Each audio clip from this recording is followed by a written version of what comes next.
La Terre, une planète de 4,5 milliards d'années en perpétuelle évolution. Les continents dérivent et entrent en collision. Les volcans entrent en éruption et les glaciers avancent et reculent. Tous ces phénomènes sculptent la croûte terrestre de façon multiple et fascinante. Ils laissent derrière eux de nombreux mystères géologiques encore inexpliqués. Dans cet épisode, nous allons explorer la fosse des Mariannes, l'endroit le plus profond de la Terre. Cette fosse descend à 11 000 mètres de profondeur dans l'océan Pacifique. Les origines mystérieuses de cet abîme ont incité des détectives scientifiques à tenter une des plongées les plus dangereuses au monde dans les profondeurs des abysses.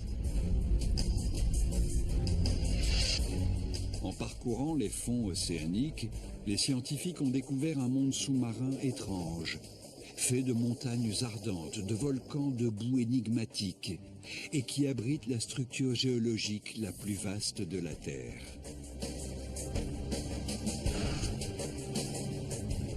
Les découvertes sur ce monde sous-marin exceptionnel révolutionneront notre compréhension des forces qui façonnent non seulement les fosses océaniques, mais aussi la Terre elle-même.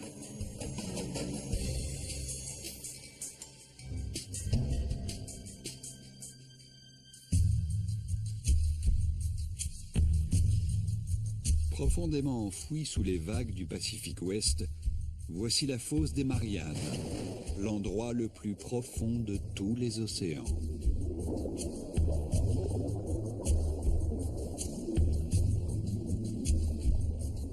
La découverte de cette mystérieuse cicatrice dans la croûte terrestre et la façon dont elle continue de façonner la planète nous ramène en 1872. Cette année-là, un navire de la Royal Navy, le HMS Challenger, part en expédition pour réaliser la première campagne océanographique mondiale. Jusqu'au XIXe siècle, les hommes s'imaginaient qu'en dessous d'un certain niveau, la mer était stagnante et sans aucune vie marine.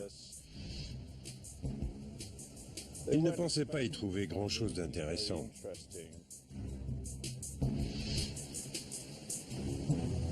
Pendant 4 ans, le Challenger sillonne les océans, parcourant près de 120 000 km, un tiers de la distance entre la Terre et la Lune. L'équipage sonde les profondeurs tous les 220 km, utilisant au total 400 km de cordes et des centaines de kilos de lest. C'était un travail fastidieux et éreintant, mais à l'époque, c'était le seul moyen de mesurer la profondeur des fonds marins.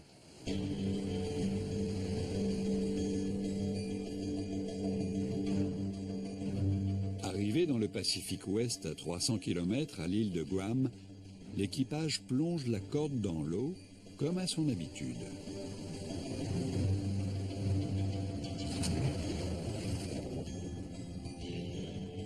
Mais cette fois-ci, le lest descend et descend encore.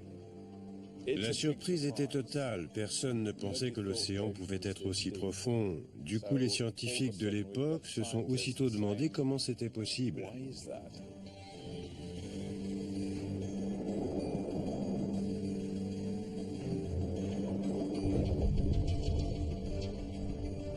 Le lest touche enfin le fond à 4475 brasses de profondeur, plus de 8000 mètres en dessous du niveau de la mer. Les scientifiques ont tout de suite compris l'importance de cette découverte. Ils se sont demandé si c'était une petite faille ou une grande faille et quel aspect elle pouvait avoir. Quand on découvre quelque chose d'aussi spectaculaire, ça soulève tout un tas de questions. L'expédition du Challenger donne naissance à l'océanographie moderne. Elle permet de constituer la toute première carte des fonds marins. On découvre que le plancher océanique peut doucement s'incliner, puis brusquement s'effondrer sur des centaines de mètres avant de s'aplatir sur de vastes plaines. Mais le Pacifique Ouest est différent. Le sol s'effondre jusqu'à 8000 mètres de profondeur, une découverte qui balaie toutes les croyances de l'époque, car on a longtemps cru que les fonds marins étaient plats et sans relief.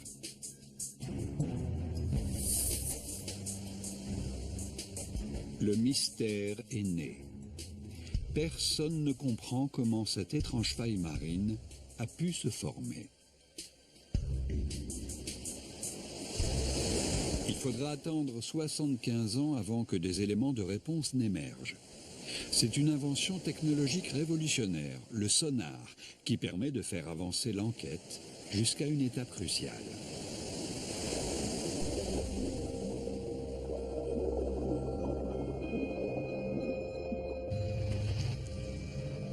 Le sonar a été conçu au début du XXe siècle, puis perfectionné dans les années 40 pour détecter les sous-marins tapis dans les profondeurs.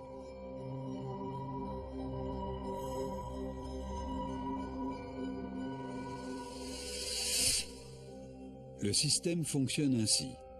Le sonar émet une impulsion sonore dans l'eau, puis écoute son écho sur les obstacles solides qu'elle rencontre. En mesurant le temps que met l'écho à revenir au sonar, les scientifiques se sont rendus compte qu'ils pouvaient dépeindre avec précision les fonds sous-marins. Toutes les plus grandes flottes du monde ont passé beaucoup de temps à développer cette technologie de chasse sous-marine. Et puis les hydrographes ont compris que cette technologie pouvait aussi servir à cartographier les fonds marins et que ce serait plus facile et moins coûteux que de jeter des cordes à la mer.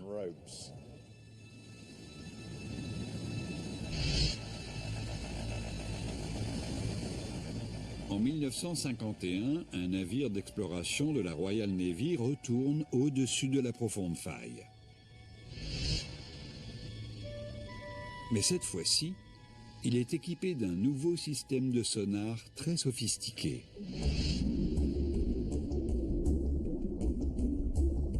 Et les résultats sont incroyables.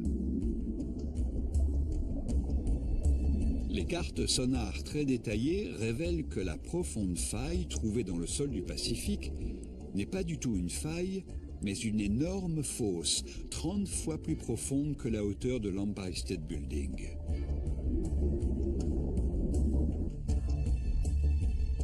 Elle est 2 fois plus longue que la Californie. Elle s'étend sur 2400 km depuis le sud-est de l'île de Guam jusqu'au nord-ouest des îles Mariannes. Les scientifiques de l'époque ont dû être stupéfaits de constater que le relief des fonds océaniques n'était pas aussi homogène qu'ils le pensaient. Les fonds peuvent être très montagneux comme très profonds. Pour un géologue, c'est une découverte fascinante.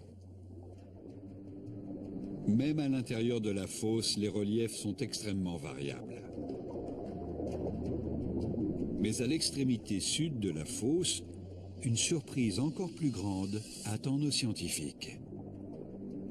Le plancher océanique s'enfonce d'encore 3000 mètres jusqu'à son point le plus profond, à 11 000 mètres sous le niveau de la mer. Les chercheurs ont découvert le point le plus profond des océans, qui reste encore aujourd'hui l'endroit le plus profond jamais mesuré sur la planète. Ils nomment ce point de la fosse le Challenger Deep, en l'honneur du navire qui l'a découvert. Pour bien se représenter la profondeur de cette fosse, il faut s'imaginer au sommet du mont Everest et se dire qu'il reste encore 2000 mètres d'eau au-dessus de nous avant d'arriver à la surface. Mais la façon dont la fosse des Mariannes a été créée reste un mystère. Certains chercheurs décident que le meilleur moyen d'élucider ce mystère est de plonger au fond de la fosse pour voir par eux-mêmes le point le plus profond de la Terre, le Challenger Deep. Mais il se heurte à un problème de taille. Au fond de la fosse, la pression est environ 1000 fois supérieure à celle de la surface. C'est comme si on se faisait écraser de tous les côtés par 50 gros porteurs.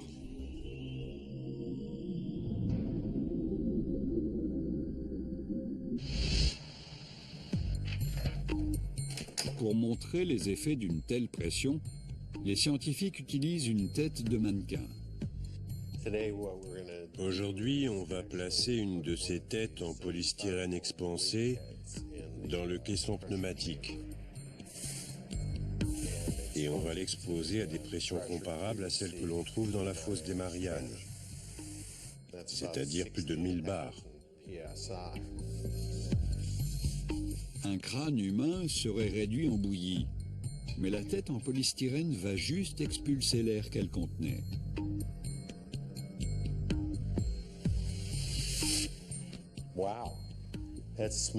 Elle est beaucoup plus petite comparée à la taille de départ.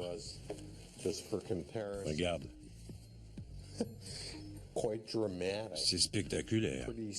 On voit clairement la différence entre la tête qui a été exposée à une pression de 1000 bars et celle qui ne l'a pas été.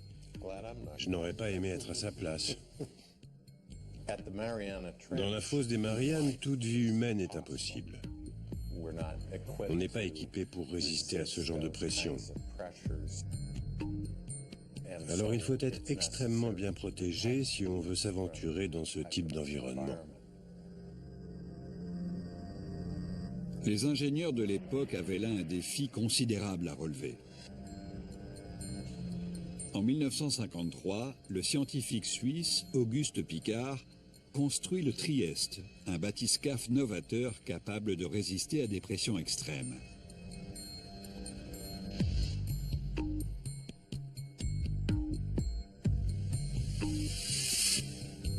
Le submersible est composé d'une coque de 15 mètres de long, remplie d'essence pour la maintenir en équilibre dans l'eau et munie de charges de plomb pour contrôler la profondeur de la descente.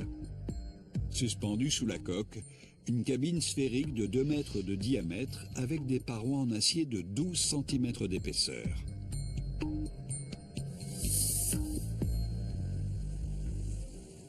Finalement, après 7 années de modifications et d'essais habités ne dépassant pas les 5600 mètres de profondeur, le Trieste est fin prêt à tenter la descente de 11 000 mètres jusqu'au fond de la fosse. Aux commandes de cette entreprise périlleuse, le lieutenant et océanographe américain Don Walsh. On m'a posé les mêmes questions qu'on pose toujours aux astronautes. Pourquoi tu vas là-bas? Pourquoi tu ne laisses pas un robot y aller à ta place? J'y vais parce que c'est mon travail. Seule une poignée d'officiers et de scientifiques connaissent l'existence de cette mission risquée. Elle est lancée en janvier 1960 depuis l'île de Guam dans le Pacifique Ouest. À cette époque, Guam, c'était une île perdue au milieu de l'océan. Et c'était parfait pour nous parce qu'on voulait garder cette mission secrète. On n'était pas sûr de la réussir. La Navy ne voulait pas se retrouver dans l'embarras en cas d'échec cuisant.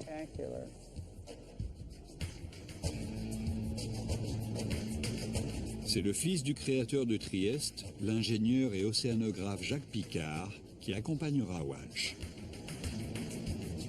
Les deux hommes passeront 9 heures côte à côte dans cette minuscule sphère. On s'est retrouvés dans cette toute petite cabine d'à peine 6 mètres carrés. On était comme dans un réfrigérateur. Il y faisait presque aussi froid. C'était un peu effrayant.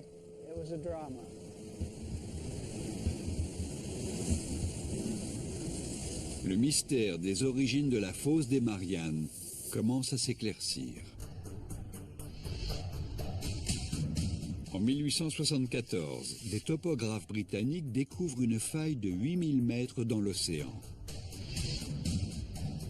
75 ans plus tard, le sonar montre que la faille est en fait une énorme fosse de 2400 km de long, dont le point le plus profond se situe à 11 000 mètres sous la surface du Pacifique. Pour rassembler d'autres indices, deux hommes courageux entreprennent alors la descente la plus dangereuse de toute l'histoire. Ils vont s'aventurer dans les abysses pour atteindre le fond de la fosse des Mariannes.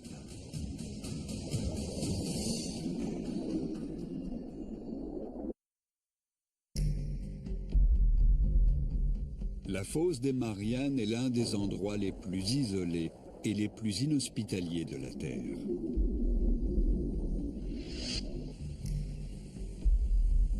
En janvier 1960, deux explorateurs des fonds marins, Don Walsh et Jacques Piccard, plongent en direction de la fosse à bord du submersible, le Trieste.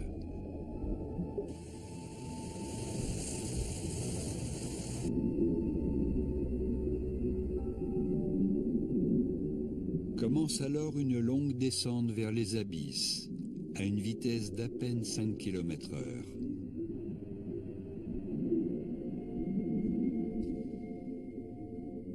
Dès 1000 mètres, l'obscurité est totale. La seule lumière provient du puissant éclairage du Trieste. À ces profondeurs, on était dans le noir complet. La seule chose qui éclairait un peu les abysses, c'était la bioluminescence des animaux et du plancton. C'est comme les lucioles, ils transportent en eux leur propre source de lumière. À l'abri dans leur sphère aux parois de 12 cm d'épaisseur, Walsh et Piccard battent rapidement leur propre record de plongée de 5600 mètres. Tout semble fonctionner comme prévu. À l'arrière de la cabine, l'équipage est protégé par une double couche de verre. Mais au bout de 2 heures de descente, la vitre extérieure casse.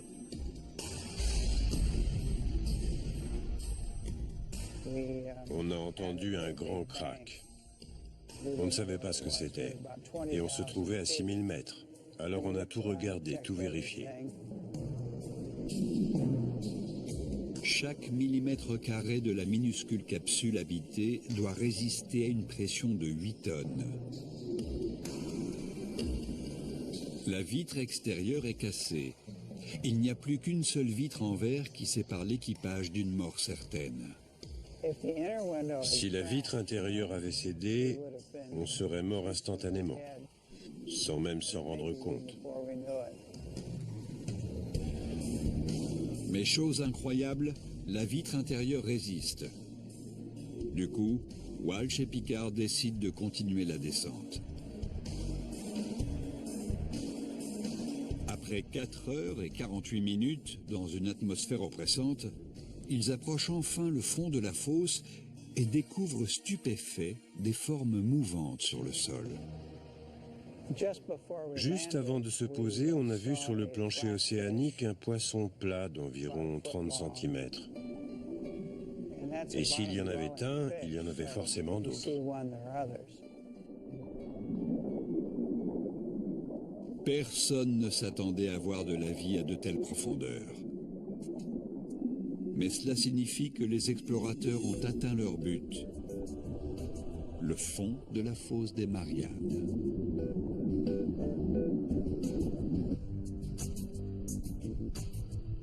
Le profondimètre indique une profondeur de 11 521 mètres, ce qui confirme les mesures du sonar.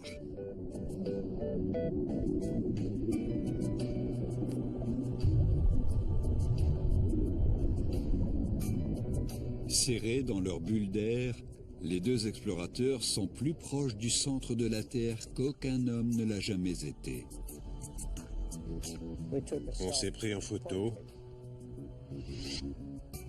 Une photo qui dit « On a promis qu'on le ferait et on l'a fait ».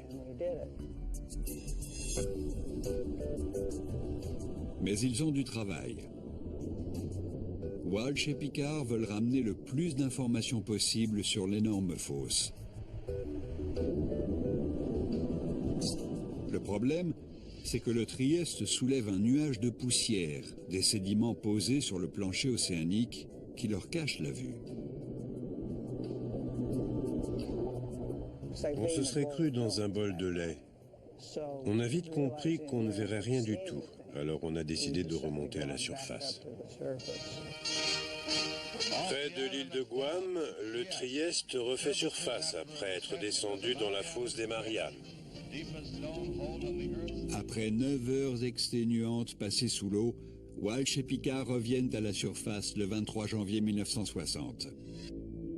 Ils entrent officiellement dans le livre des records pour la plongée la plus profonde de tous les temps. Jusqu'à aujourd'hui, leur extraordinaire exploit n'a jamais été renouvelé.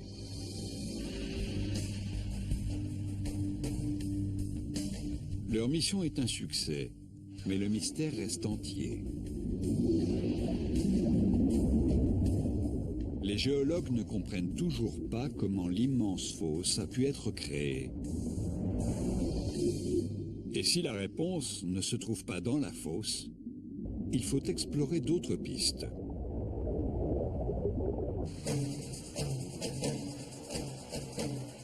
Il doit y avoir autre chose, autre part dans les fonds océaniques qui explique l'origine de la fosse.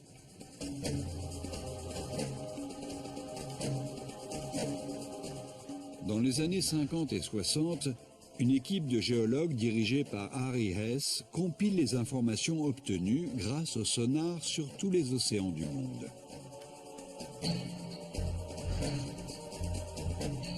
C'est comme s'il vidait toute la Terre de son eau pour mettre le plancher océanique à nu.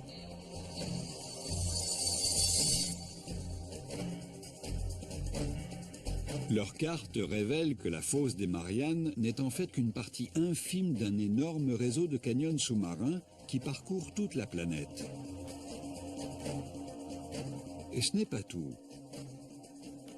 Parallèlement à la fosse, de l'autre côté du Pacifique, la carte montre une immense chaîne de montagnes sous-marines, la dorsale Pacifique Est. Et cette dorsale fait elle aussi partie d'un réseau planétaire, une chaîne de montagnes de 64 400 km de long qui fait tout le tour de la Terre. C'est la structure géologique la plus vaste de la planète.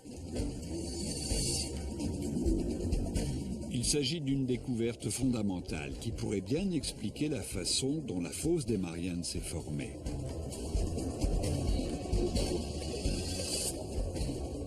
La suite coule de source. Les chercheurs doivent comprendre s'il existe un lien entre la fosse des Mariannes et la dorsale Pacifique Est.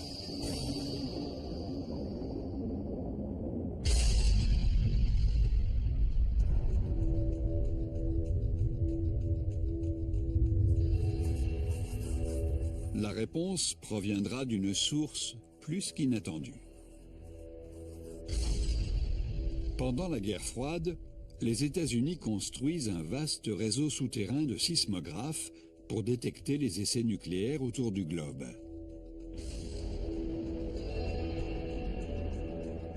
Mais les sismographes détectent aussi les tremblements de terre naturels. Et quand les géologues reportent tout cela sur une carte, la tendance est claire.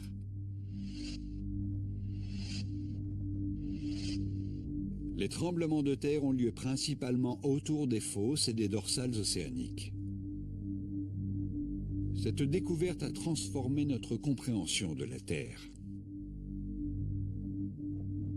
Les géologues comprennent que les frictions à l'origine des tremblements de terre proviennent de mouvements qui ont lieu en profondeur, sous les fosses et les dorsales. Grâce au développement de la sismologie, il est devenu possible d'établir très précisément l'endroit où les tremblements de terre ont eu lieu. Et toutes ces informations ont permis de mieux comprendre le fonctionnement des fonds océaniques et le phénomène de tectonique des plaques. Une nouvelle et extraordinaire théorie est née. La solide couche de roches, la croûte terrestre sur laquelle reposent les continents et les océans, est morcelée en plusieurs grandes plaques, que les géologues appellent plaques tectoniques. Ce sont ces plaques qui bougent et se heurtent les unes aux autres, provoquant des tremblements de terre.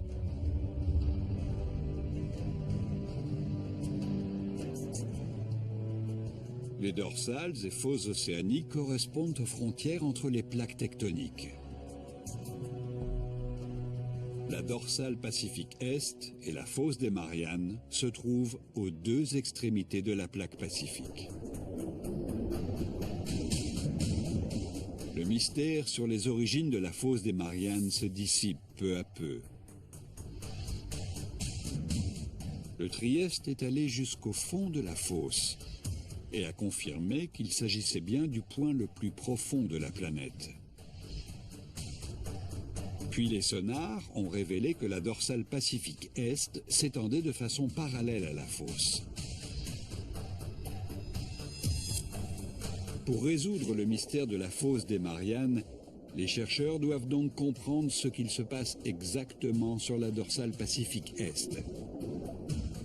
Il faut partir explorer ces vastes montagnes, à 2500 mètres sous la mer.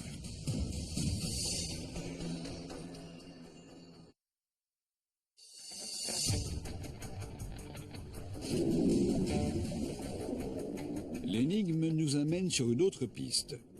Il faut maintenant chercher du côté de la plaque pacifique, à l'extrémité de laquelle se trouve la fosse des Mariannes. La dorsale Pacifique Est se situe à l'autre extrémité de la plaque pacifique. Cette dorsale fait partie d'une gigantesque chaîne de montagnes sous-marines et qui parcourt tout le globe. C'est la structure la plus importante de la Terre. Les scientifiques ont l'intuition que cette dorsale pourrait aider à expliquer la formation de la fosse. Et ils trouvent des éléments de réponse à mi-chemin du globe, là où la dorsale passe sous l'océan Atlantique.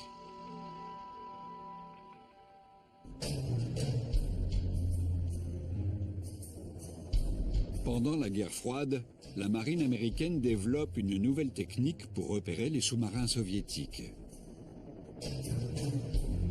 Ils scrutent la mer à l'aide d'un outil appelé MAD, un détecteur d'anomalies magnétiques capable de repérer des masses métalliques sous la surface de l'eau. Mais ils découvrent autre chose.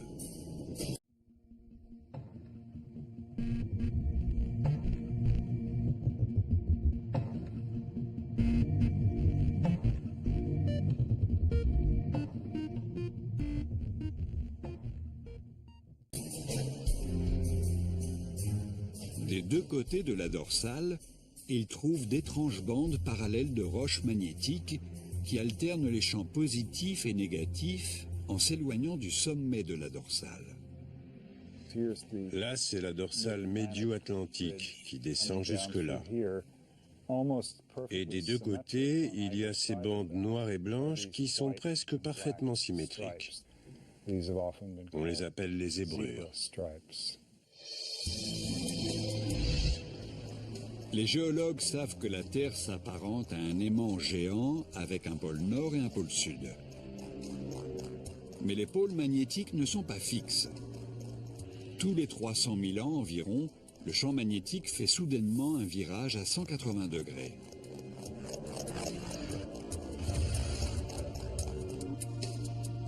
Quand le champ bascule, un compas qui indiquait auparavant le nord indiquera désormais le sud. L'inversion du champ magnétique de la Terre est un phénomène très intéressant et passionnant, mais aussi très difficile à expliquer pour un géologue. Les scientifiques pensent que l'inversion des pôles explique la présence de ces bandes des deux côtés de la dorsale. Dans les années 60, les géologues découvrent que c'est la roche volcanique en fusion, le magma, émergeant depuis les profondeurs de la Terre, qui crée les dorsales océaniques.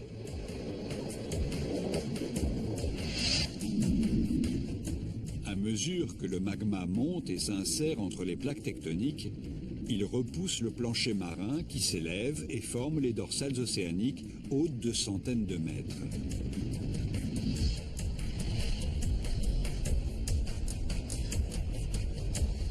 Quand la roche est en fusion, ces minéraux magnétiques s'alignent dans la direction nord-sud du champ magnétique de la Terre. Quand le magma refroidit, les minéraux restent bloqués dans cette position. Ces roches sont le témoin immuable de l'emplacement des pôles magnétiques au moment où elles ont été formées.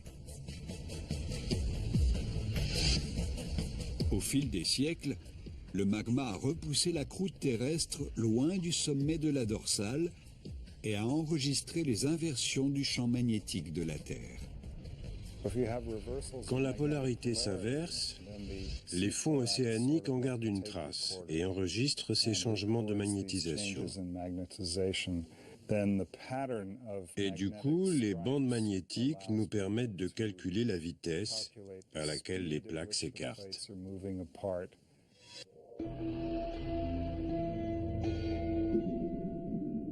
Que ce soit dans l'Atlantique ou dans le Pacifique, les zébrures prouvent qu'au fil du temps, le plancher océanique s'écarte des dorsales et se déplace d'environ 5 cm par an.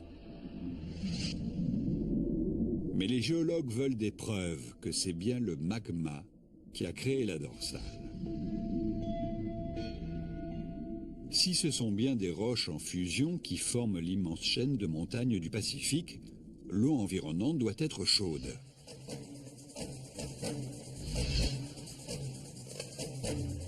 En 1977, une équipe de scientifiques part vérifier si cette eau chaude existe vraiment. C'est Dudley Foster qui a piloté ces plongées historiques. C'était un métier passionnant parce qu'on était toujours aux premières loges des grandes découvertes scientifiques de l'époque. À chaque descente, il y avait un nouveau groupe de scientifiques avec de nouveaux objectifs, une nouvelle exploration et de nouvelles découvertes. C'est tout ça qui rendait ce travail fascinant.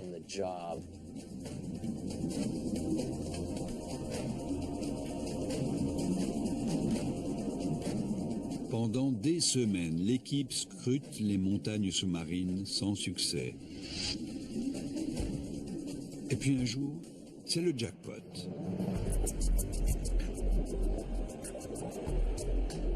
Ils découvrent un étrange tas de roches dont s'échappent des fumées chaudes de gaz toxiques.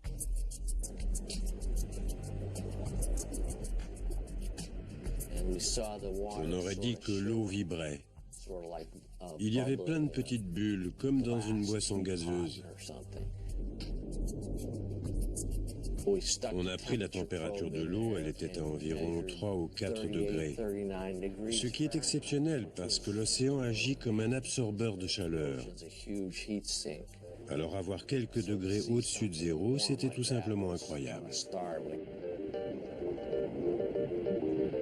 Dans ce tas de pierres, l'expédition découvre la chaleur générée par le magma qui remonte des profondeurs de la Terre. Mais la chaleur ne réchauffe pas l'eau de façon uniforme. Elle est acheminée par d'étranges cheminées hydrothermales.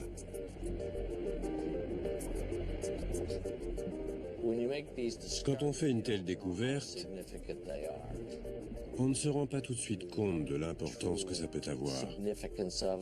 On peut mettre des années à en saisir la portée, et c'était le cas ici.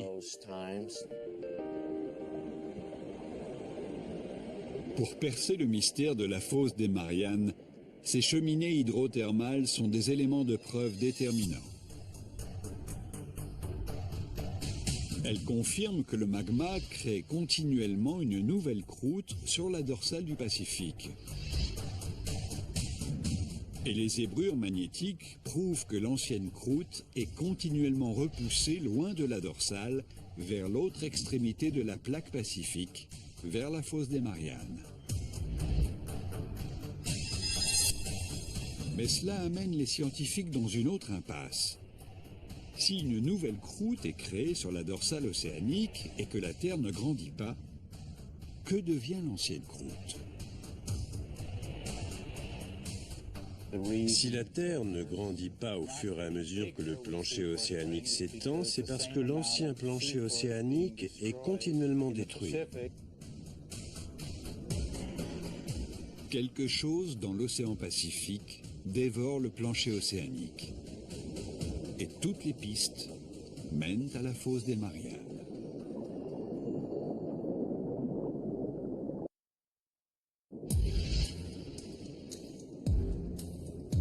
Grâce à leur découverte, les scientifiques savent maintenant que la croûte terrestre créée sur la dorsale océanique disparaît quelque part dans l'océan Pacifique.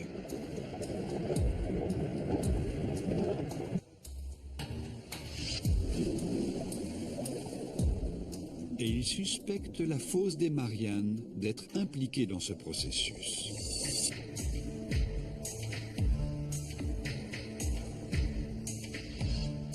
Cependant, ce n'est pas dans la fosse qu'ils trouveront la solution, mais ici, dans les îles Mariannes, une chaîne de volcans qui perce la surface de l'océan à 320 km à l'ouest de la fosse. Les scientifiques ont remarqué que cette chaîne d'îles avait exactement la même forme que la fosse. Ils en ont déduit que la fosse était responsable de la création des îles. La fosse des Mariannes a une forme incurvée et la ligne de volcan qu'elle a créée en parallèle a exactement la même forme incurvée. Les géologues pensent que la fosse a créé les volcans via un processus de subduction. La subduction a lieu lorsque deux plaques entrent en collision. À ce moment-là, la plaque la plus dense plonge sous la plaque la moins dense. La plaque s'enfonce dans une couche terrestre extrêmement chaude appelée le manteau. Elle emmène avec elle l'eau et les sédiments qui ont mis des millions d'années à se constituer. Les volcans se forment au-dessus des zones de subduction, non pas parce que c'est là que la Terre est la plus chaude, mais parce que c'est là, dans le manteau, que l'eau de l'océan se retrouve emprisonnée. L'eau fait fondre le manteau, et la fusion du manteau produit le magma qui remonte vers la surface et jaillit des volcans.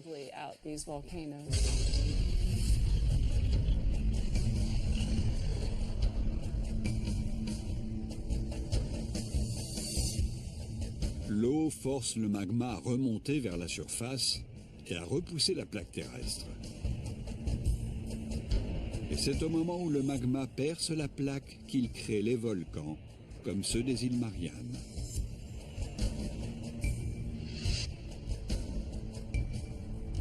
C'est le phénomène de subduction qui a créé les îles à l'ouest de la fosse et qui a donné aux chercheurs la clé du mystère.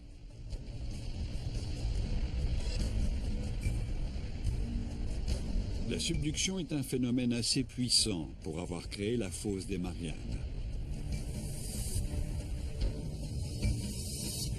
Lorsque la plaque s'enfonce sous l'autre, elle creuse dans le manteau.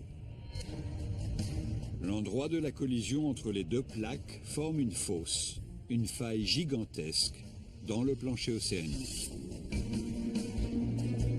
Les scientifiques semblent avoir enfin réussi à expliquer la formation de la fosse. Mais il reste un problème, et un problème de taille. À travers le monde, les zones de subduction provoquent de violents tremblements de terre et des tsunamis dévastateurs. Là où il y a tremblement de terre, il y a pratiquement toujours une zone de subduction. C'est ce type de tremblement de terre qui a provoqué le tsunami à Sumatra et qui a eu lieu en Alaska ou au Chili.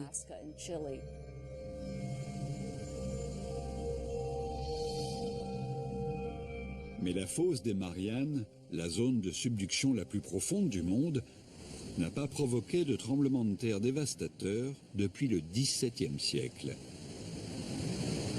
Les chercheurs doivent comprendre pourquoi. Ah, ça, c'est la question à $1 million.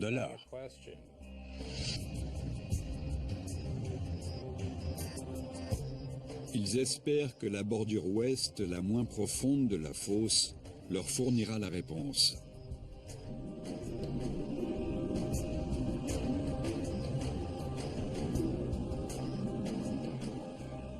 Et ils trouvent une curieuse chaîne de collines sous-marines à 3000 mètres sous l'eau.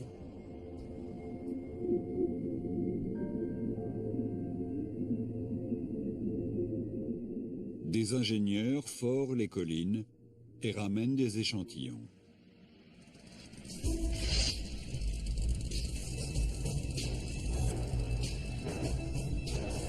Et quand les scientifiques analysent ces échantillons, ils découvrent que ces collines sont en fait des volcans qui ne crachent pas de la lave, mais de la boue.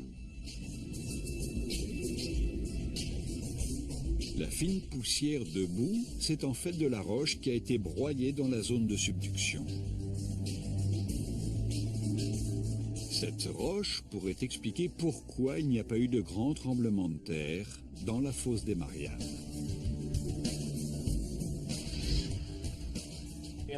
Tout le monde sait à peu près ce qu'est un volcan, mais tous les volcans ne crachent pas des roches incandescentes.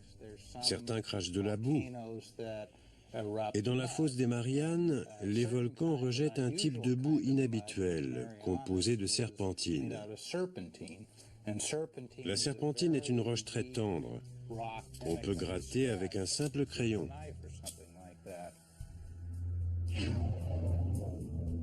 Lorsque les plaques entrent en collision, elles pulvérisent la roche qui se transforme en boue visqueuse. C'est cette boue qui empêche l'apparition des tremblements de terre.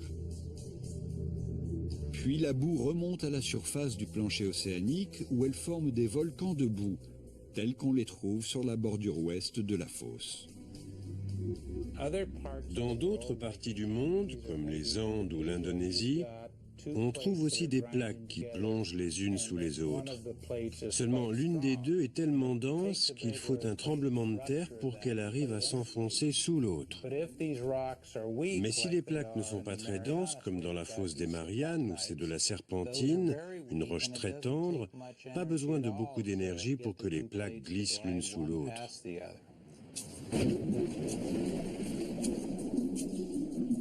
Les géologues ont enfin découvert comment la fosse des Mariannes avait été créée.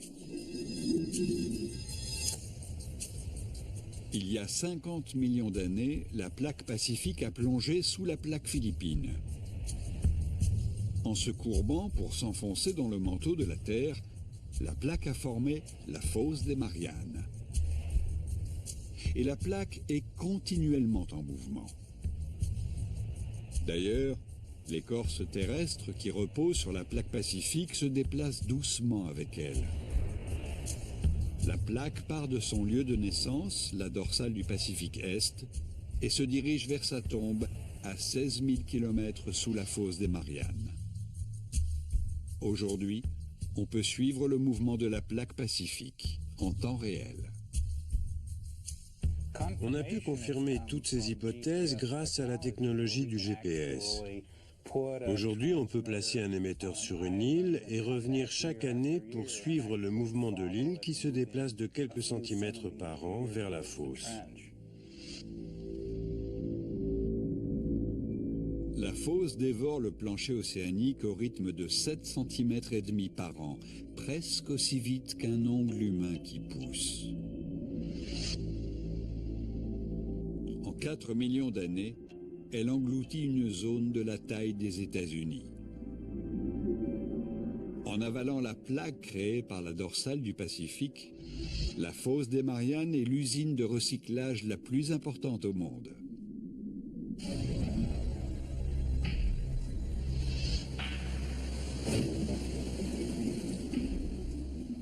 Mais il reste encore une partie du mystère à résoudre, une partie capitale. Les scientifiques ne savent toujours pas pourquoi c'est la fosse la plus profonde de la Terre. Il pense que l'âge du plancher océanique au fond de la fosse pourrait expliquer bien des choses. On a découvert qu'il existait une forte corrélation entre l'âge du plancher océanique et son niveau de profondeur dans la mer. En 1999, une équipe spécialisée dans le forage sous-marin est allée recueillir des échantillons dans la fosse. Le fait de forer le plancher océanique permet d'en récupérer des morceaux. J'ai ici un matériau qu'on a prélevé dans la zone de subduction de la fosse des Mariannes. On a découvert qu'il avait 170 millions d'années. Donc on peut dire avec certitude que c'est le plancher océanique le plus ancien, avant qu'il ne soit avalé dans le manteau de la Terre. Mais pourquoi ce morceau de roche est-il le plus vieux du plancher océanique terrestre? Le plancher océanique dans la fosse des Mariannes est aussi ancien parce qu'il est né il y a très longtemps et très loin, à l'est du Pacifique. Il a donc mis plus de temps qu'ailleurs pour arriver à sa zone de subduction dans la fosse.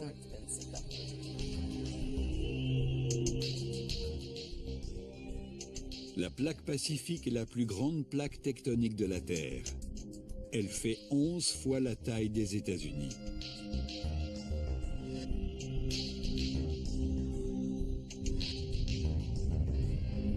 Quand la croûte a été créée au niveau de la dorsale océanique, il y a 170 millions d'années, elle était légère et elle flottait. Mais en voyageant sur 16 000 km, elle s'est refroidie et elle est devenue compacte et dense. Après des millions d'années d'existence, la croûte s'est alourdie et a commencé à plonger dans le manteau.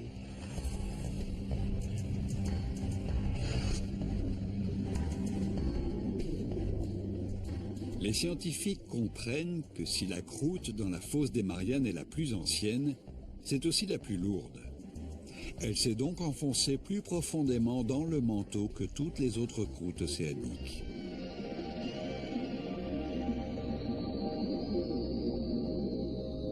Voilà pourquoi la fosse des Mariannes est aussi profonde. Le mystère de la fosse est presque entièrement éclairci. La forme des îles volcaniques correspond parfaitement à celle de la fosse. Les scientifiques en ont déduit que c'était une zone de subduction. Et les volcans de boue visqueuse expliquent pourquoi il n'y a pas de grands tremblements de terre dans cette fosse. Mais une question reste sans réponse. À l'extrémité sud de la fosse, le vaste gouffre s'enfonce d'encore 3000 mètres jusqu'à son point le plus profond, le Challenger Deep, à 11 000 mètres sous le niveau de la mer. Mais pourquoi ce gouffre s'est-il autant enfoncé dans le sol?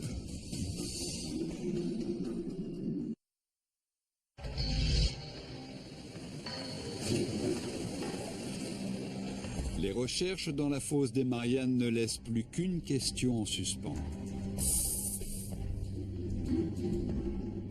Au sud de la fosse, le plancher océanique s'effondre d'encore 3000 mètres pour atteindre une profondeur de 11 000 mètres en un point appelé le Challenger Deep. C'est le point le plus profond de la Terre et les scientifiques sont toujours incapables d'expliquer pourquoi cette partie s'enfonce plus profondément que le reste de la fosse.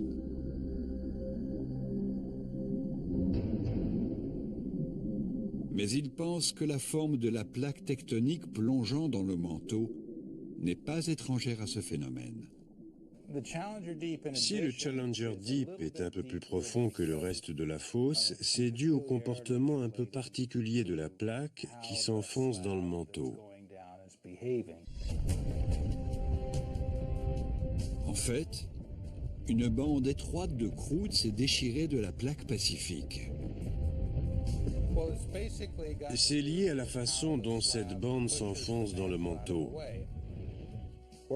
Une bande étroite comme celle-ci peut s'enfoncer presque verticalement dans le manteau parce que le manteau se déplacera et s'écartera de son chemin.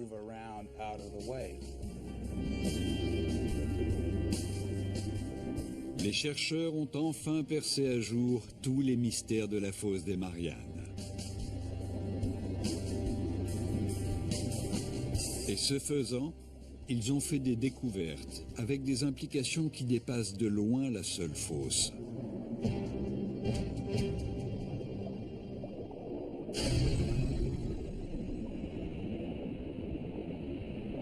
En étudiant les dorsales océaniques, les géologues pensaient que le magma, en remontant vers la surface, éloignait les deux plaques l'une de l'autre.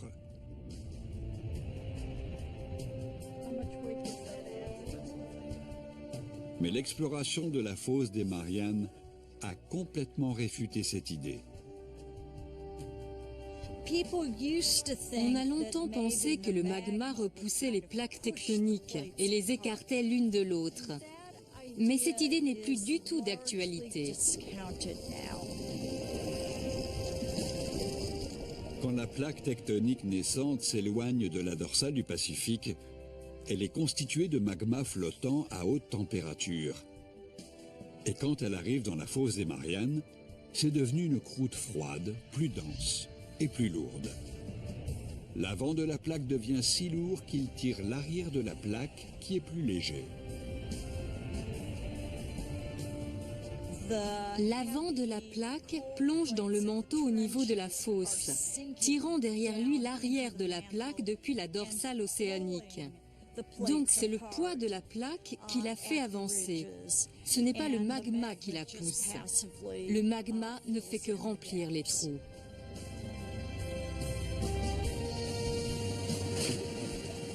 Les recherches dans la fosse des Mariannes ont révolutionné notre compréhension de la tectonique des plaques.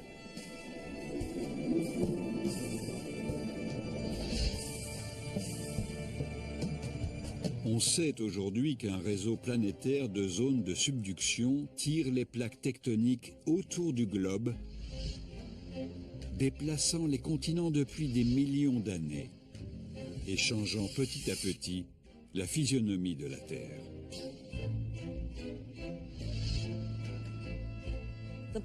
Les plaques terrestres qui bougent le plus vite sont celles qui s'enfoncent dans les fosses.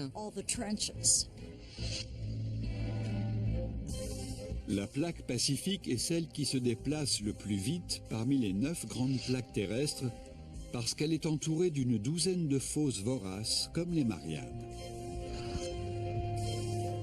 Ces fosses avalent la croûte océanique plus rapidement que les dorsales n'en produisent. Dans des millions d'années, la plaque pacifique sera tellement réduite que le plus grand océan de la Terre disparaîtra. L'Australie heurtera les États-Unis, remodelant le visage de notre planète. Un jour, l'immobilier du centre-ville de Seattle pourrait se retrouver en compétition avec celui de la banlieue de Sydney en Australie. Tout cela à cause des zones de subduction, comme celle de la fosse des Mariannes.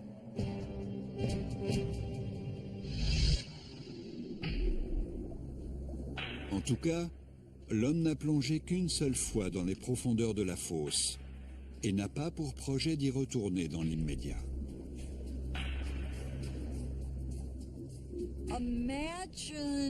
Imaginez qu'on demande à quelqu'un à quoi ressemble la faune et la flore de la Californie et qu'elle nous réponde. Un jour, une personne a passé 10 minutes là-bas. Elle a ramené 2 fourmis. Elle est revenue et voilà, elle a sondé la Californie. C'est la même chose pour la fosse des Mariannes. On n'en sait pas beaucoup plus.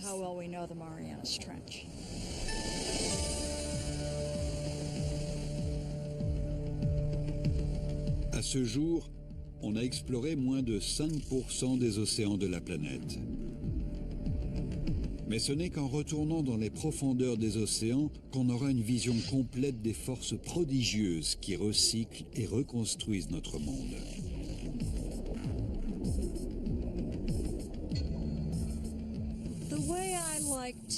Pour moi, l'exploration des océans permet de dégager de nouveaux sujets de recherche.